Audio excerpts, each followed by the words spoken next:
유튜브 상한농 강의 9편 기혈수 순환상의 이상이 생기는 변조의 종류와 생기는 순서 급박, 울체, 응결 8편에서는 기혈수 순환상의 이상을 일으키는 원인인 내인, 외인, 분래 외인에 대해 강의해 드렸고, 이번에는 원인에 의해 순환하던 기혈수가 정상적인 순환 궤도를 벗어나서 순환상의 이상이 생기는 변조의 종류와 생기는 순서에 대해 강의해 드릴게요.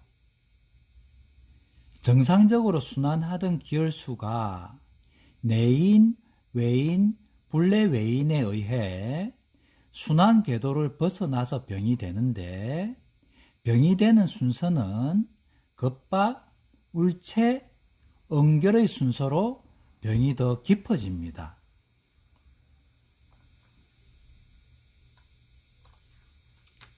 순환하던 기혈수가 내인, 외인, 분래 외인에 의해 순환 궤도를 벗어나서 첫 번째 변조가 급박, 역이 되고, 두 번째 더 진행되면은 울체의 형태가 되고, 더 악화되면 응결이 돼서 병의 증상이 나타납니다. 첫 번째 급박. 급박은 역과 같은 말이고, 기혈수 순환상의 이상의 첫 번째 변조의 단계인데, 정상 순환 궤도 이탈을 의미하고, 역은 순의 반대말로 순리에서 이탈해서 벗어난다는 말입니다. 종류는 기역, 혈역, 수역으로 이것만으로는 완전한 병은 안 되고 다시 순환궤도로 돌아가면 병은 안 된다는 겁니다. 이때 쓰는 약제가 감초라는 약제인데 기, 혈, 수, 역을 다 치료하는 약제이기 때문에 굉장히 많이 쓰이고 처방마다 안 쓰이는 처방이 없기 때문에 약방에 감초라는 말이 있습니다.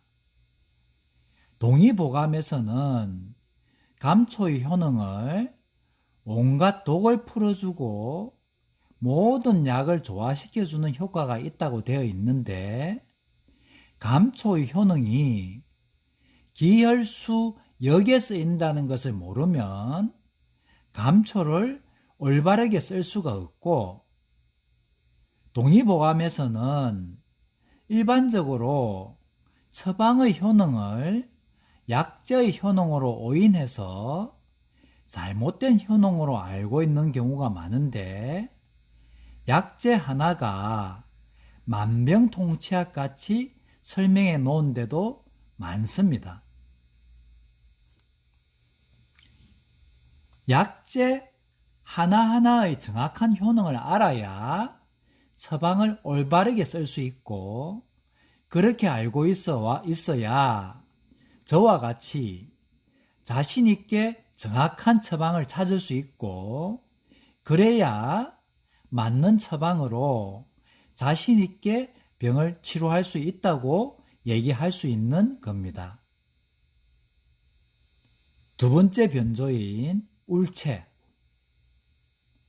울체는 기역, 혈역, 수역에서 더 진행돼서 두 번째 변조 단계인 병사인 내인, 외인, 분래 외인으로부터 몸을 방어하기 위해 순환 궤도에서 이탈하는 역에서 일선의 방어진에 모여서 꽉 묶여서 정체되어 병을 일으키는 두 번째 변조인데 여기서부터는 다시 순환궤도로 돌아갈 수 없어서 무조건 병이 될 수 있는데 예외적으로 기는 움직임이 좀 자유스럽기 때문에 기체 하나만으로는 병이 안 되고 기수체부터 본격적인 병이 됩니다.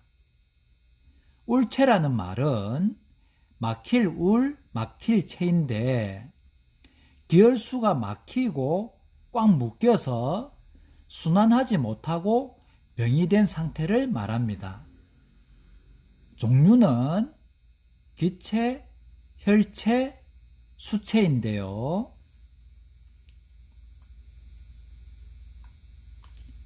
첫 번째 기체, 정의, 기가 방어하기 위해 순환궤도에서 이탈해서 일선의 방어진에 모여서 꽉 묶여서 순환 속도가 느리거나 거의 순환이 안 되는 상태를 말합니다. 정상으로는 발열, 오풍, 복만, 그 외에 다른 증상도 있는데요. 자, 발열은 감기 걸렸을 때 열나는 것이고, 기는 에너지고 모이면 열이 되기 때문에 모인 꽉 묶인 기체에서 열이 나는 것이고요. 그래서 발열의 원인은 기체라는 겁니다. 오풍, 바람이 닿으면 어실어실 추운 것이고 이것도 기체로 인해 뒤에 있는 기가 순환되지 못해서 나타나는 증상이고 대신 오한은 이불 덮어도 어실어실 춥다는 증세인데 이것은 혈체 때문에 만들어지는 증상입니다. 복만, 기가 열화하지 않고 부피만 차지해서 배가 부르고 답답한 증상으로 이건 역시 기체로 인해서 나타나는 증상입니다. 기체에 쓰이는 약재로는 계지, 기체를 확산해산해서 표열을 일부는 땀으로 나가게 하고 일부는 바로 순환궤도로 들어가게 해서 발열을 낫게 합니다. 황금, 가슴팍의 기체로 흉열이 있을 때 순환시켜서 일부는 땀으로 일부는 소변으로 나가게 해서 흉열을 치료해주는 약재입니다. 후박, 복부에 기가 열화하지 않고 부피만 차지해서 배가 벙벙하게 부른 것을 치료해주는 약재입니다. 대황, 하복부의 기체가 열화해서 변비 등의 병을 일으킬 때 치료해주는 약재입니다. 이 약재 외에도 기체에 쓰는 약재가 많습니다. 다른 약재들은 강론에서 처방 강의할 때 해드릴 겁니다. 혈체, 내인, 외인, 불내외인을 방어하기 위해 모여서 꽉 묶여버려서 혈체가 되어 혈의 순환 속도가 아주 느리거나 거의 순환이 안 되는 상태를 말합니다.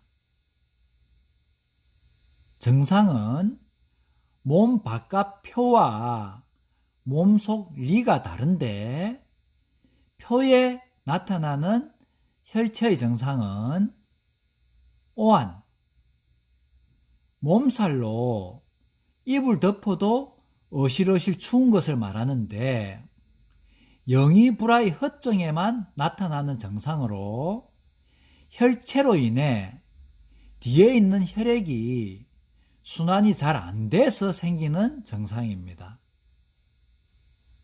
두통, 머리 근육이 혈체가 되어 피가 안 돌아서 혈에 있는 영양분을 근육이 얻어먹지 못하니 근육이 꾸덕꾸덕해져서 아픈 통증을 말하고요. 이건 역시 혈체로 인한 증상입니다.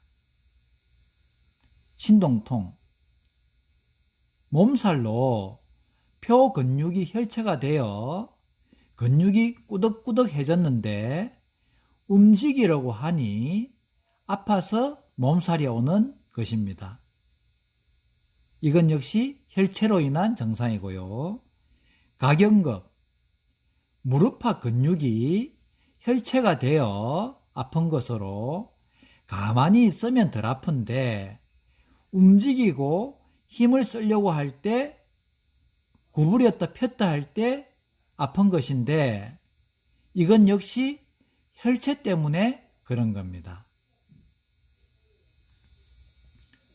리의 혈체, 복근의 연약무력, 몸속 복근이 혈체가 되어 힘을 못 쓰게 되니 근육으로의 긴장감과 힘이 없어 누르면 누르는 대로 푹푹 들어가고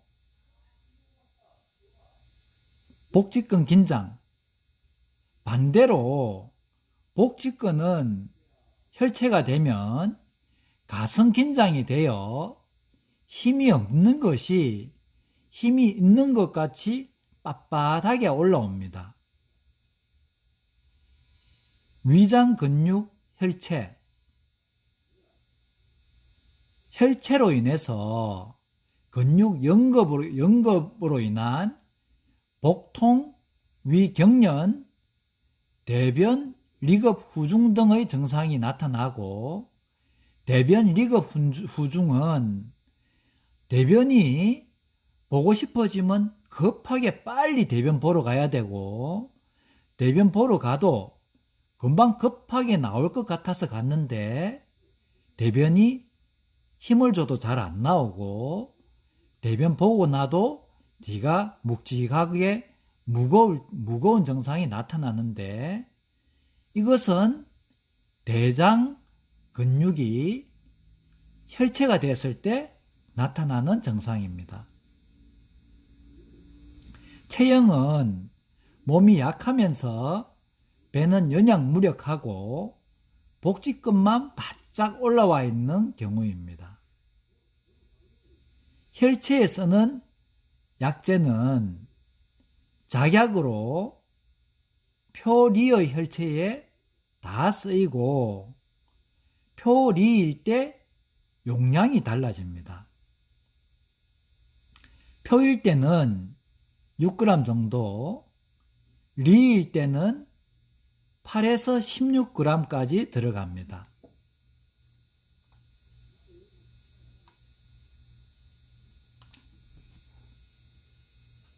수체, 정상적인 수순환이 안 되고 방어하기 위해 모이고 꽉 묶여서 수의 순환 속도가 느리거나 거의 순환이 안 돼서 섭상의 물이나 뭉태기 물이 되어서 병을 일으키는 상황입니다.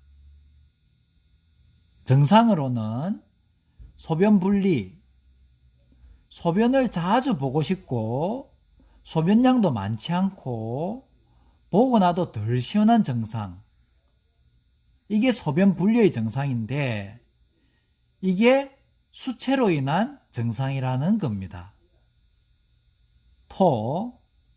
수체로 인한 뭉태기 물이 입으로 와락와락 토하는 것, 이건 역시 수체로 인한 증상이고요. 구토, 끈적끈적한 점저수가 꽥꽥 구역질하면서 토하는 것이고 이것도 수체로 인한 증상입니다. 비수, 수채로 인한 뭉태기 물이 콧물로 나오는 것이고, 감기 때 나오는 콧물도 그렇고 비염에서 나오는 콧물도 이 수채로 인한 증상으로 보면 됩니다. 복수, 수채로 인해서 배에 물이 찬 경우인데 암 환자의 복수도 여기에 해당되고 간경화에서 복수도 여기에 해당됩니다. 다음, 수채로 인해서 가래가 나오는 것이고요. 옛말에 괴병치담이라는 말이 있는데 괴상한 병은 담을 치료해야 된다고 할 정도로 숫병이 많다는 의미고, 특히 간질 이런 병도 거의 다 숫병일 정도로 괴상하고 치료하기 어려운 병이 많습니다. 이렇게 간질같이 깊은 병은 원인이 수채 한 가지가 아니고 원인이 여러 가지이기 때문에 모든 원인을 다 찾아서 100% 맞는 처방이 돼야 낫게 되어 있습니다. 그래서 내가 블로그에도 유튜브 강의에도 100% 맞는 약을 만나야 병이 근본적으로 낫는다고 했고, 그런 100% 맞는 약 만나기 정말 어렵고 아무나 해줄 수 있는 약이 아니고 장준경 선생님과 저 아니면 그런 약 해줄 수 없다고 한 것입니다. 수채를 치료하는 약재로는 복령, 뭉태기 물을 확산해산해서 소변으로 나가게 해서 치료하는 약재고요. 바나, 끈적끈적한 점조술을 풀어서 밖으로 배출하든지 다시 써먹게끔 하든지 해서 치료하는 약재고요. 택사, 고여있는 물을 소변으로 배출시키는 약재고, 백출, 근육에 물기가 끼어서 붓고 아픈 부종을 치료하는 약재입니다. 다 수채를 치료하는 약재입니다. 병의 세 번째 변조인, 마지막 변조인 응결. 기혈수 순환상의 이상의 변조의 세 번째 마지막 단계이고, 두 번째 단계인 거의 순환하지 못하고 꽉 묶여있는 울체에서 병이 더 악화되고 진행되면 더 뭉쳐서 덩어리로 응결되어 병이 되는데, 종류는 기응결, 혈응결, 수응결이 있는데 단독으로 병이 되는 경우도 있고 두세 가지 원인이 합쳐져서 병이 되는 경우도 있습니다. 기응결과 수응결은 단독보다는 같이 뭉쳐서 병이 되는 경우가 많고 대변과 같이 응결되는 경우도 있습니다. 기응결 플러스 수응결의 대표 처방은 소암흉탕과 대암흉탕인데, 가슴팍에 딱딱한 열 덩어리, 결웅이 여기에 해당되고, 곱사병, 구루병의 덩어리가 이 응결의 덩어리에 해당됩니다.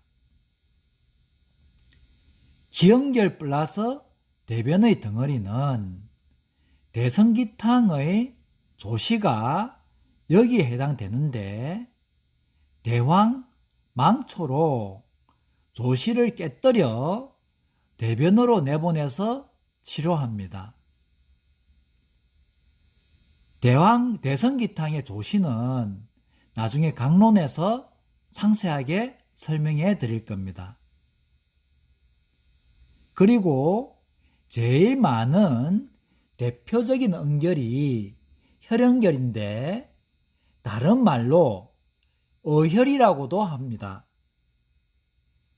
혈이 엉겨서 피로 노릇을 전혀 못하고 온몸 전신에서 여러 가지 병을 만듭니다.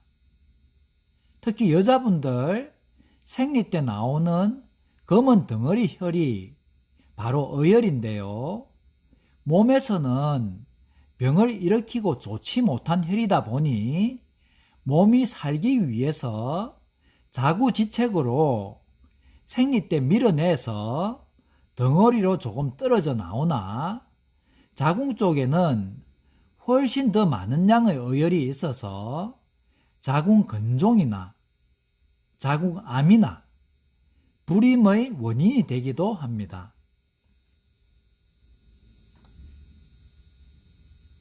혈흔결의 증상은 생리통, 어혈 때문에 생리가 나오는 게 순탄하지 못하고 힘이 드니 생리 일주일 전부터 생리 끝나는 일주일 사이에 통증이 옵니다. 보통은 그냥 진통제로 그 순간만 넘기려고 하는데 병이 커지면 자궁 쪽에 병이 많이 생기기 때문에 어혈 푸는 처방으로 근본적으로 치료해 주는 게 좋습니다. 생리불순, 어혈 때문에 생리의 주기가 헝클어져서 안 나오는 달도 있고 제 날짜에 안 나오기도 하고 날짜가 빨라졌다 늦어졌다 하면서 불규칙해집니다. 혈괴, 어혈이 많을 때는 몸이 자구지책으로 밀어내는데 그때 밀려서 나오는데 몸속에는 훨씬 더 많은 어혈 덩어리가 있습니다. 요통, 허리 근육에 어혈이 끼면 허리 근육이 힘을 쓰지 못하는데 힘을 쓰려고 하면 아프게 됩니다. 하복통, 아랫배에 어혈이 많으면 아랫배 근육 또는 아랫배 내장 근육이 간급이 되어 힘을 쓰려고 하든지 움직이려고 하면 근육이 뒤틀리면서 아파서 통증이 옵니다. 손발 저림 또는 수족 저림, 어혈 때문에 혈액순환이 원활히 되지 않아서 손발이 저리고 심하면 쥐까지 납니다. 이때도 신약 혈액순환제를 쓰면 조금의 효과는 있으나 근본적으로 치료하려면 맞는 어혈 처방으로 치료해줘야 됩니다. 약제는 실증일 때와 허증일 때가 다른데 실증일 때의 약제와 처방, 목단피, 도인, 너무 악화되고 안 좋을 때는 대환과 망초까지 보태서 어혈을 풀어서 대변으로 내보내는데 실증은 혈분의 양이 많은 체질이라서 어혈을 풀어서 다시 써먹을 필요가 없기 때문에 풀어진 어혈을 밖으로 배출시켜서 치료합니다. 경우에 따라 명현현상으로 덩어리 피가 쏟아져 나오는 경우도 있는데 실증에서는 좋은 반응이고 병이 빨리 풀리는 것입니다. 대표 처방으로는 계지복령환, 대왕 목단피탕, 도액성기탕 등이 있고요. 처방 설명은 강론에서 해드릴 겁니다. 허증일 때의 약제와 처방, 당귀, 청궁을 쓰고요. 혈체를 푸는 작약과 같이 씁니다. 왜냐하면 허증이라서 혈이 적고 모자라기 때문에 풀어진 어혈을 몸 밖으로 내보내면 피가 모자라서 빈혈이 더 심해질 수도 있기 때문에 혈체를 푸는 작약으로 다시 써먹는 혈로 만들어 몸을 보호합니다. 이렇게 몸의 체질에 따라 치료 방법이 다릅니다. 얼마나 과학적입니까? 현대의학에서는 실증이든 허증이든 똑같은 약으로 치료하니 약이 세서 부작용도 나고 근본적으로 치료가 되지 않는 겁니다.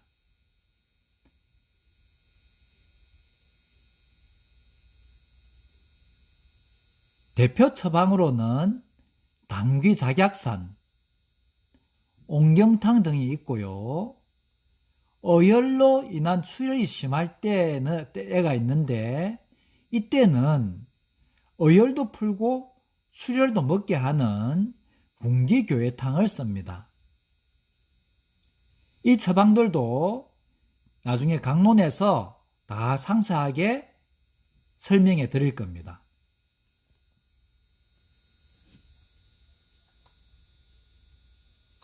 내인, 외인, 불내외인에 의해 기혈수 순환상의 이상이 생기는데 첫 번째 변조인 순환궤도에서 처음 벗어나는 것을 겁박역이라고 하고, 두 번째 몸을 방어하고 지키기 위해 모여서 정체된 것을 울체라고 하고, 마지막으로 더 악화돼서 엉어리진 것을 엉결이라고 하는데, 이렇게 기혈수 이론같이 병이 처음 생기는 모습부터 병이 악화되고 진행되는 과정을 다 알 수 있는 이론이 있을까요? 거의 없을 겁니다. 이런 강의는 어디서도 전혀 들을 수가 없을 겁니다. 그래서 이것을 처음에 쓰신 장준경 선생님은 거의 신의 경지이고, 이것을 2000년 후에 상한론에서 찾으신 김항호 스승님도 대단하신 분이라는 겁니다. 기혈수 이론이 영원히 묻힐 위기에 처하자 두 분의 큰 그림인지는 모르나 나를 큰 시련에 빠뜨려서 5개월 동안 인간의 경지를 넘어서는 공부를 하게 한 것입니다. 그래서 두 분의 소원을 들어드리고 기혈수 이론과 상한론을 역사에 남기고자 공개 강의를 하기로 결심한 것입니다. 정말 어렵게 알아낸 노하우를 무료로 이렇게 강의를 해드리는 게 정말 아깝지만, 한약 조제 약사인 나도 영원히 살 수 없고 후배 약사들은 초제 탕제를 할 수 없다 보니 결국 한약의 미래는 한의사가 더 발전시켜야 되는데, 동의보감으로 잘못된 공부를 한 한의사들이 안타깝고, 잘못된 한약으로 인한 손해를 국민들이 온전히 다 볼 수 있기 때문에 올바른 공부를 시켜드리려고 하는 강의입니다. 기분 나쁘게 생각하지 마시고 고언으로 받아주시고, 현재에 저만큼 상한론을 올바르게 강의해 줄 수 있는 사람도 없으니 이번 기회에 잘못된 이론의 음양오행설과 동의보감을 버리고 장준경 선생님이 가르쳐 주려는 기혈수 이론과 상한론을 올바르게 배워서 국민들의 병도 근본적으로 치료해 주시고 한약의 미래를 발전시키고 난치병과 불치병을 치료하는데 헌신하시기 바랍니다. 대신 약값은 많이 받지 마시고 치료에 중점을 두시기 바랍니다.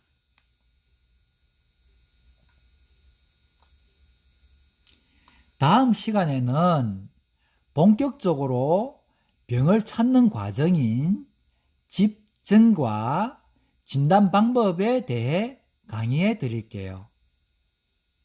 저희 강의가 유익하고 도움이 됐다면 구독과 좋아요 눌러주시고 알람도 해 놓으면 좋을 겁니다. 강의 노트는 블로그에 올려놓을 테니 인터넷에 한약 조제 남강약국 치시고 들어와서 보시면 됩니다. 끝까지 시청해 주셔서 감사합니다.